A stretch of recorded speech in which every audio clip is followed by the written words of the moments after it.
Hi there folks, welcome to another edition of my thoughts about crypto and other interesting issues in life.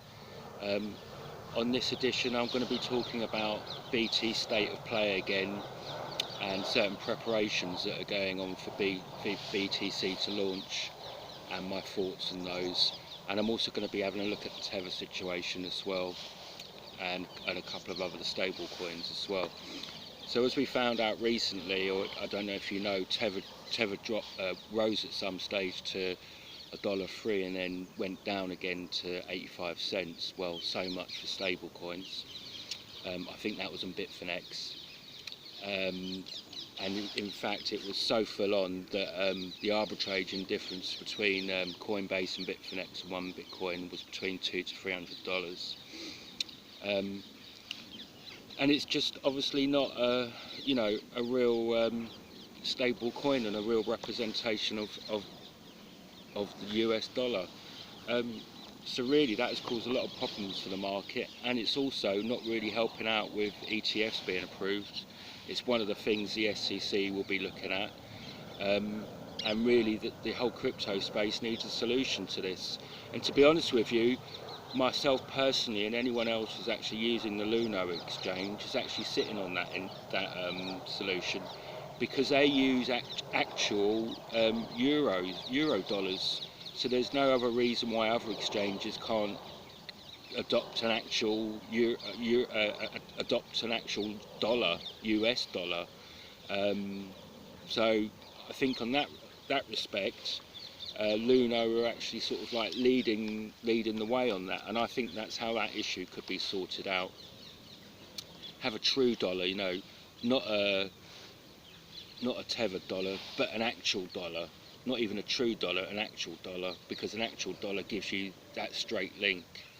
Even true USD was going up a lot as well, and changing, going down as well. So yeah, what this would do is two things. It would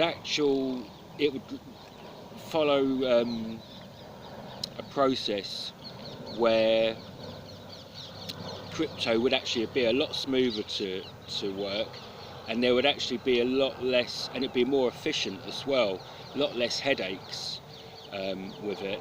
And obviously, like I said before, the SEC, if that was sorted out, that would be a tick on the list for one further thing, one part of the test that crypto would pass before the ETFs on November the 5th. What I really wanted to talk, the hub of this little vidcast is about Liquid network that they've built on Bitcoin, and basically the very fact is it is a little bit, well, it's quite a bit different from Lightning Network. You can transact a lot more over there. You're actually using Liquid Bitcoins as well, so they're actually like tethered to the actual real Bitcoin. They are an actual Bitcoin, do you see? And that's an actual example of it. Plus it means that big companies and big investors can actually start using that network and put Bitcoin on there without having to go through an ETF, exchange trade fund. So that's interesting. Now it also ties in with talk about Fidelity, the largest, if not one of the largest investment companies out there, and BlackRock's interest in crypto. Someone was saying, I don't know if it's true, but actual Fidelity started mining Bitcoin in 2015, and before that, in 2013, they already spent a couple of years researching it. So they liked it enough to actually start mining it. So it is getting to the stage where, does Fidelity like it enough now that there's the Liquid and the Lightning network on it, and we're having BACT come out on November the 5th, will they like it enough to actually start putting, billions and trillions down into it?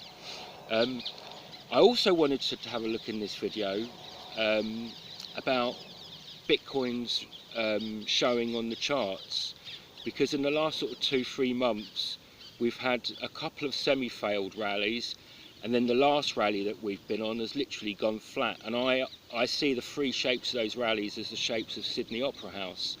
And it's like the last rally, which for me was a complete failure, actually built the forecourt of Sydney Opera House in that shape. You can see it. You can see it on your free monthlies for Bitcoin.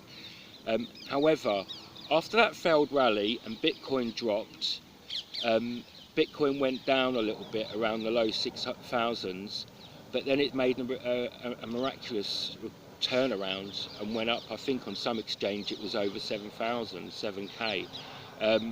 So this really shows that between, I think, the whales and the miners and the price of mining and the profits and lack of profits, that £6,000 mark is all. It's not a Fibonacci thing or anything. I'm looking at it as a form of support, where unless the market goes really down, it's always going to be around that or higher as a minimal. But someone else was saying, I think I said it on another video, a fella called Expressive on Chaco Trading, he said the idea would be for traders to get Bitcoin up onto the shop window at a very attractive price, at somewhere in the 7 to 8 grand mark, before Backed comes out. And that actually makes sense as well, and that's possible because you've got the Lightning and liquid networks, plus you've actually got some competition now for Backed in terms of Eris, which is another system to allow for spending Bitcoin on the high street. So it really is starting to take shape. However, you know, we also have to look at the downside of it, and obviously we've heard things from Tone Vase and a couple of other leading experts on Bitcoin, and they're painting a very gloomy picture. They're painting a picture of FUD, of bears.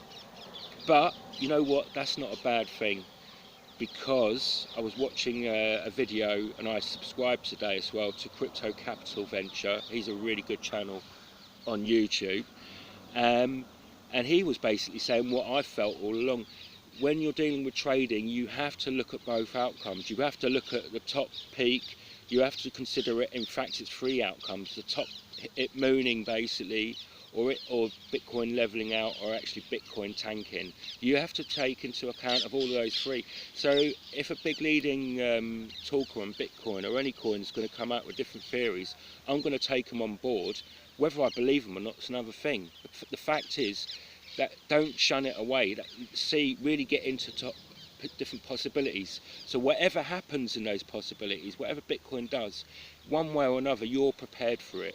You're either prepared to take the loss, you're either prepared to sit it out as it's going sideways, or you're prepared to make other investments and sell a little bit if it goes up. So you're kind of like preparing yourself for it. So you know, I don't mind if someone says Bitcoin's going to go to the moon, or Bitcoin's going to tank, or Bitcoin's going to stay level, as long as they're not trolling, and I mean trolling by not actually giving reasons and valid like evidence. Obviously Tone Vase, and he admitted it, he's only looking at it from the charts. He's not taking account all the other outside information, and that's fair enough, because that's what the charts are showing us. They're showing us Bitcoin's gone down like a pebble downstairs. Its last major rally has been a complete failure. There was no rise in it. It was more or less just a little bit of a level and then a massive drop.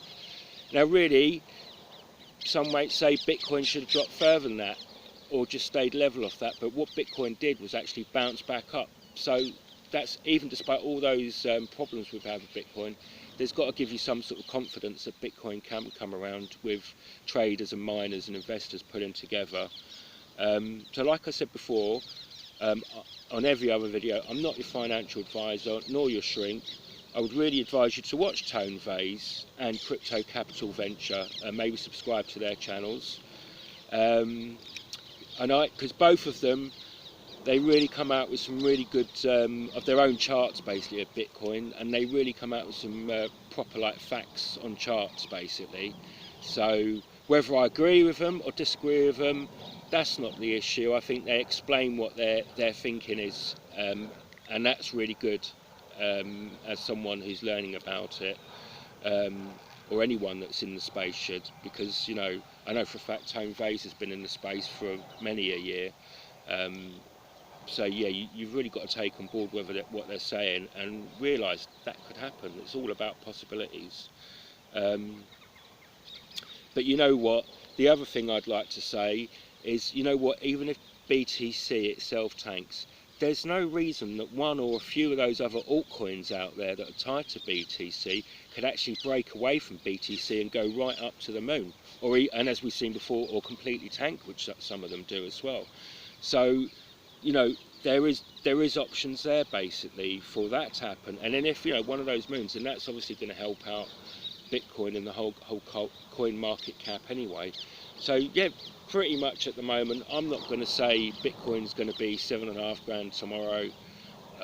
All I'm going to say is that at some stage soon it's going to go up, and if it doesn't, even if it takes a few years, it will still go up eventually. But you know, I can't see that happen, and I think things are going to happen sooner, October, sort of Christmas. So basically that's my basic thoughts on BTC and some of the altcoins as well. So please like and subscribe. Leave a comment whether you agree with or disagree with what I say. Comments are important because they help me build up the channel and they help me look for problems that I've got with my vidcasts and my information, so that helps me improve. And obviously so does making a donation, which I'll leave a tip jar, BTC tip jar, in the bottom of the notes here in the description. Again, that's going to help me improve my vidcasts and the quality of them. So thanks very much for your time.